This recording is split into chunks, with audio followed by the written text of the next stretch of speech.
En esta oportunidad nos encontramos con el escritor e historiador Guillermo Gottbersen, quien nos brindará una pequeña entrevista acerca de las inmigraciones en el Perú y sus temas referenciales. Señor Gottbersen, ¿desde cuándo escribe usted? Mira, yo empecé hace más de 12 años escribiendo y siempre me entusiasmó y me dediqué a escribir libros sobre las inmigraciones europeas al Perú. Por ejemplo, como la inmigración alemana al Perú, Alemania en el Perú, comunidad alemana en el Perú, colonización en la selva central del Perú, raíces italianas, la inmigración inglesa, la inmigración francesa y otros libros más. También me dedico a escribir, aparte de las inmigraciones, otros libros, llamémoslos esotéricos o de ciencia ficción. ¿Qué opinión le merece a usted lo siguiente? ¿Es el Perú un país de inmigrantes? ¿Hasta qué punto esta afirmación podría ser tan cierta? Claro, el Perú es un país de inmigrantes. Si nosotros sabemos la historia de este país, sabemos que el Perú fue conquistado por un grupo de españoles. Posteriormente los españoles se adueñaron de todo el Perú.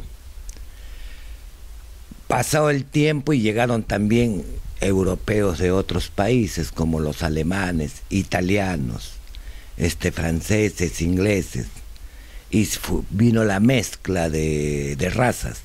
Por ejemplo, los españoles ellos trajeron a los esclavos, que era gente de color, de raza negra, y los tuvieron acá muchos años esclavizados, hasta que el general de San Martín, en su discurso del 6 de agosto del año 1821, saca un decreto ley diciendo que todos los niños, o mejor dicho, los hijos de los esclavos que nacieron después del 28 de julio, del Día de la Independencia, nacían libres.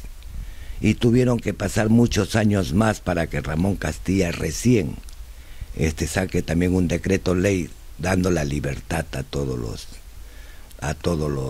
gente de color. También comenzaron a llegar los chinos, que llegaron al Perú semiesclavos. Ellos tenían que trabajar 6 años para conseguir la ansiada residencia, llamémosles así. Después ya comenzaron a llegar de otros países, de Europa. También pensemos que el Perú era inmenso. El Perú tenía Ecuador, tenía Bolivia, parte de Chile y Brasil mismo. No, por eso te digo que es un país de inmigrantes por el cruce de razas y todo eso se proyecta hasta en nuestra sazón de nuestras comidas. En la actualidad se habla mucho de las comidas peruanas. Es por por la cocina de diferentes inmigrantes que llegaron al Perú. ¿Qué nos puede decir sobre la inmigración alemana?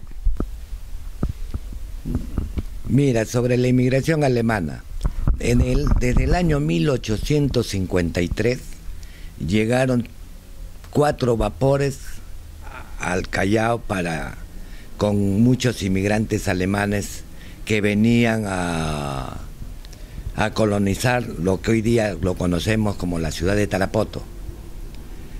Pero el problema fue cuando desembarcaron en el Callao, había mucha gente, muchas empresas, muchos comerciantes que comenzaron a contratar a los inmigrantes. Y muy poca gente se siguió la ruta que se había tramado para ir a Tarapoto. Y en esa época la ruta era por Chachapoyas, o sea, se tenía que llegar por Chachapoyas y de ahí se bajaba a Tarapoto. Pero ¿qué sucedió cuando esos inmigrantes viajaron y estaban en medio camino? Hubo una revolución aquí, Castilla contra Echenique, y fueron abandonados todos esos inmigrantes. Esa es la gran inmigración que ha quedado en el olvido en el Perú, ¿Por qué digo se ha quedado olvidado? Porque nadie y ningún historiador se ha dedicado a investigar. Pero yo sé que esa gente está viviendo en la actualidad a 3 horas de Chachapoyas, en una ciudad, si no me equivoco, que se llama Limabamba. Ahora, posteriormente, ya en el año 1857, llegaron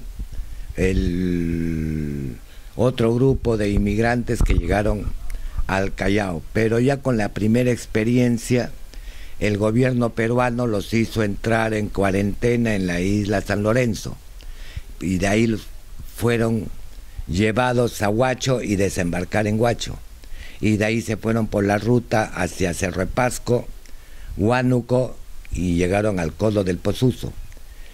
Toda esa travesía duró 2 años, porque ellos ya llegan en el año 1859 a dicha zona. Posteriormente llegó después, en el año 1866, otro grupo para seguir en la fundación de la ciudad de Posuzo. Y fue en el año 1866. De ahí, ya en 1890, los descendientes de ese grupo fundaron lo que hoy día es la ciudad de Oxapampa. Y en el año 1925 pasaron a un otro grupo de 25 familias que estaba amando en ese momento el señor Leopoldo Clause, a fundar lo que hoy día es la ciudad de Villarrica. Pero también hubo muchos alemanes que vivieron en la costa, en Lima, en Arequipa, muchos llegaron por Iquitos, por el río Amazonas, y en el norte del Perú tenemos la hacienda Casagrande. Y así pasaron los años y siguieron llegando más alemanes. ¿Los italianos fundaron alguna ciudad? No, mira, los italianos cuando llegan al Perú, hubo un grupo, por ejemplo, que se dedicó a la pesca y vivía en Chicuito. Después, en el año 1930 al 33, llegó mucha gente a vivir a lo que es la ciudad de La Merced, pero no fue fundada por italianos La Merced. En la actualidad quieren decir eso para ganar turismo, pero no, la Merced fue fundada por gente de Tarma y de Junín, así. Sobre la ley antimigrante, ¿qué tanto ha dado que hablar hasta la actualidad? Bueno, sobre la ley antimigrante, ¿qué te podría decir? Que es una ley loca y tonta. Porque si nosotros pensamos y recordamos la historia de Sudamérica, Sudamérica fue conquistada por los europeos españoles, el Brasil por los portugueses, Estados Unidos por los franceses e ingleses, y posterior gente de todo el mundo. En Europa, cuando eran tribus, se conquistaban. Al principio no habían fronteras, posteriormente se crearon las fronteras. Ahí cada 48 horas había una guerra y había una invasión, o sea, todos los cruces de raza que habían ya en esa época. Ahora, el país donde se habla de la democracia como Estados Unidos, su presidente Obama es hijo de un inmigrante. Él es, digamos, descendiente de inmigrantes, como la mayoría, el 99.9% de americanos en la actualidad son inmigrantes de otros países. Vemos ahí todas las razas del mundo en Estados Unidos en la actualidad, porque encontraremos chinos, encontraremos españoles, mexicanos, europeos, y así, como toda Europa. Ahora nos ponen una ley anti-inmigrante, después que ese país surgió con el sudor de tantos inmigrantes que llegaron. Europa igual. ¿Qué podemos hablar nosotros? Sudamérica les abrió la puerta a los europeos y ahora vienen a hablar sobre la ley anti-inmigrante. El mundo está loco, lo único que te puedo decir, pues una ley tonta. Para precisar, ¿cuántos libros ha escrito usted? ¿Y qué le parece el precio de los libros en la actualidad? ¿Y por qué cree usted que son tan caros? Mira, yo he escrito 22 libros que los tengo editados y tengo 10 libros escritos por editar. Ahora, sobre los precios de los libros. El problema que aquí no hay, como te puedo decir, un control de precios.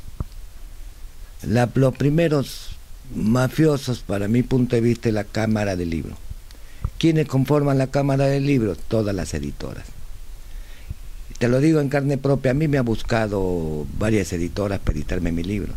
Pero tú sabes lo que me pagan. De 1000 libros que me sacan, me dan 130 libros. Pero tengo que firmarles un contrato por 2 años que yo no puedo vender libros. O sea, ¿quién gana plata? La Cámara del Libro. Ahora, ha habido el escándalo en los colegios, los precios de los colegios. ¿Quiénes son los que llevan esos libros? Las editoras. Se habla mucho de los precios de los libros en los colegios, pero nadie se averigua cuánto venden las librerías y qué comisión está ganando la librería por cada libro. Las librerías, lo mínimo que ganan es 35 al 40% del valor del libro. O sea, y date cuenta tú el negocio que existe en esa mafia. El que menos gana es el escritor. Porque ponte, una editora te hace 1000 libros, a ti te van a dar 130 libros, pero ellos son los únicos que pueden vender. ¿Para qué nosotros queremos seguir editando por intermedio de otras personas? Por eso que mis libros, mi misma empresa los está editando. Me vi forzado a armar yo mi propia editora. Pero acá lo que tienen que hacer, tienen que unirse todos los escritores, porque hay muchos escritores en el Perú y muy buenos, pero no tienen la ayuda del gobierno. Que el gobierno pues suelte un poco de dinero y que vean cómo bajar los precios, pues. Y eso es todo lo que te podría decir, porque tenemos que romper nosotros la mafia de los precios. Bueno, esta fue una entrevista con el escritor Guillermo Godbersen, tratando temas sobre la emigración del Perú. Hasta otra nueva oportunidad, señor Godbersen. Gracias. Gracias a ustedes.